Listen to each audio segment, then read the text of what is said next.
नमस्कार दोस्तों। ये कहानी एक ऐसे इंसान की है जो बहुत मेहनत करके अपने परिवार को पाल रहा था।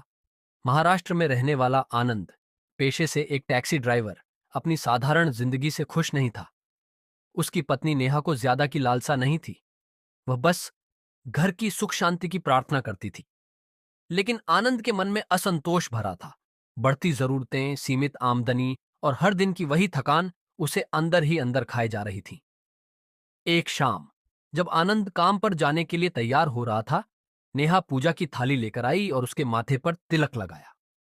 क्या फायदा है पूजा पाठ का? कोई मतलब ही नहीं इन सब चीजों का, आनंद ने चिढ़ते हुए कहा। तभी उसका 10 साल का बेटा अर्जुन दौड़ता हुआ आया। पापा, स्कूल की फीस भरनी है और मेरी पिकनिक के लिए भी पैसे देने हैं। टीचर ने कल तक जमा करने के लिए कहा है। आनंद का चेहरा तनाव में बदल गया। उसने नेहा से कहा, सुना तुमने? मामूली टैक्सी चलाकर मैं ये सब कैसे मैनेज करूं? इतना कहकर वह दरवाजा जोर से बंद कर बाहर निकल गया। रात गहरी हो चुकी थी। आनंद अपने आखिरी सवारी की तलाश में हाईवे के किनारे गाड़ी चला रहा था, जब अचानक उसने सड़क किनारे खड़ा एक साया देखा। लंबी जटाओं वाला, राख से सना एक अघोरी बाबा हाथ दिखाकर गाड़ी रोकने का इशारा कर रहा था। आनंद ने गाड़ी रोकी और बाबा से पूछा, कहाँ जाना है?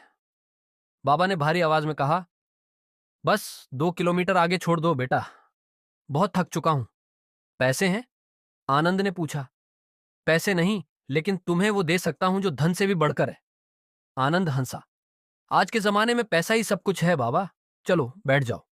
गाड़ी चल पड़ी। रास्ते में बाबा ने कहा, बहुत परेशान लग रहे हो बेटा। अगर चाहो तो मैं तुम्हारी परेशानी का हल निकाल सकता हूं। आप मेरी मदद कैसे कर सकते हैं? आनंद ने संदेह से पूछा। अगर हिम्मत है तो अमावस्या की रात 12 बजे मेरे पास आना। मैं कर्ण पिशाचिनी की साधना करूंगा और तुम्हें ऐसी सिद्धि दूंगा कि तुम दूसरों के भविष्य देख सकोगे। लोग दौलत लुटाएंगे तुम पर। आनंद लालच में आ गया। अगले ही दिन वह ठीक 12 बजे अघोरी बाबा के बताए स्थान पर पहुंचा। वहां श्मशान की धधकती चिताओं के बीच अघोरी हवन कर रहा था। अघोरी ने आनंद को निर्देश दिया, जो भी हो, इस साधना के बीच मत हटना। अब मैं कर्ण पिशाचिनी को बुला रहा हूं। अचानक हवा तेज हो गई और धुएं के बीच से एक काली छाया उभरी। वह एक भयावह स्त्री थी। लंबे काले बाल, गहरे लाल आंखें और शरीर से जलती हुई महक आ रही थी। उसने धीमी डरावनी आवाज में कहा, तुम मुझे स्वीकार करोगे तो तुम्हें अपार धन मिलेगा, लेकिन 3 वचन देने होंगे। तुम मेरे अस्तित्व का रहस्य किसी को नहीं बताओगे। तुम केवल मुझे संतुष्ट करोगे, किसी और को नहीं। तुम कभी मुझे अनसुना नहीं करोगे। आनंद ने लालच में आकर हामी भर दी। फिर दोनों ने एक दूसरे को हड्डियों की बनी विचित्र माला पहनाई और पिशाचिनी उसकी छाया बनकर उसके साथ रहने लगी। सुबह होते ही आनंद ने अपनी पहली परीक्षा दी। उसने अपने टैक्सी स्टैंड पर खड़े एक व्यक्ति को देखते ही उसके भविष्य के बारे में बता दिया। तुम्हारी गाड़ी का एक्सीडेंट होने वाला था, लेकिन अब बच जाओगे। वह व्यक्ति हक्का बक्का रह गया, क्योंकि उसने वाकई उस दिन सफर की योजना बनाई थी। जब उसने आनंद की भविष्यवाणी सुनी तो डर के मारे सफर टाल दिया। अगले दिन खबर आई कि उस मार्ग पर एक भीषण एक्सीडेंट हुआ था। आनंद की प्रसिद्धि फैलने लगी। लोग दूर दूर से उसके पास भविष्य जानने आने लगे। नेता, व्यापारी, अभिनेता, सब उसकी बातें सुनकर चौंक जाते और उसे मुंहमांगी कीमत देने को तैयार रहते। वह रातों रात करोड़पति बन गया। उसने एक शानदार बंगला खरीदा, महंगी गाड़ियां लीं और अपनी हर ख्वाहिश पूरी करने लगा। लेकिन इस दौलत का असर उसके रिश्तों पर पड़ने लगा। अब आनंद एक अभिमानी इंसान बन चुका था। उसने घर से भगवान की मूर्तियां हटवा दी और नेहा को हर बात पर अपमानित करने लगा। एक दिन जब वह अपने दरबार में बैठा था, एक युवक ने पूछा, बाबा, मेरी प्रेमिका मुझसे दूर क्यों जा रही है? आनंद ने आंखें बंद की और पिशाचिनी ने उसके कान में कुछ कहा। उसने युवक से कहा, क्योंकि तुम उसकी दौलत के पीछे पड़े हो। चिंता मत करो, वह जल्द मरने वाली है और उसकी सारी संपत्ति तुम्हारे नाम होगी। इतना सुनते ही पिशाचिनी जोर जोर से हंसने लगी।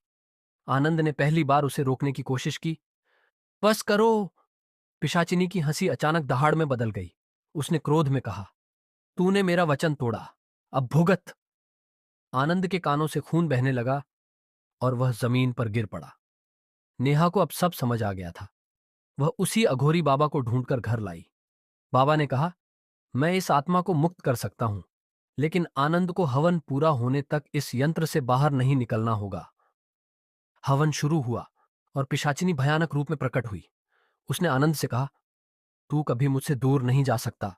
देख, तेरा बेटा भी रो रहा है। दरवाजे पर अर्जुन खड़ा था। मम्मी, पापा, मुझे बचाओ। आनंद और नेहा उसे बचाने के लिए उठने ही वाले थे कि बाबा ने राख पूरे कमरे में फेंकी। अचानक अर्जुन की छवि विकृत हो गई। वह कर्ण पिशाचिनी में बदल चुका था। वह चीखते हुए जलने लगी और कुछ ही पलों में राख में तब्दील हो गई। बाबा ने कहा, लालच बुरी चीज है। अब से भगवान की पूजा करो और अपने पापों का प्रायश्चित करो। आनंद और नेहा ने हाथ जोड़ लिए। आनंद अब एक आम आदमी की तरह रहने लगा, लेकिन वह जानता था, कुछ शक्तियों से खेलना मौत को न्योता देने जैसा होता है। दोस्तों, कहानी पसंद आई हो तो इस कहानी को लाइक करें और अपने दोस्तों को भी शेयर करें। ऐसी ही दिलचस्प कहानियां सुनने के लिए हमारे चैनल को सब्सक्राइब करें। 7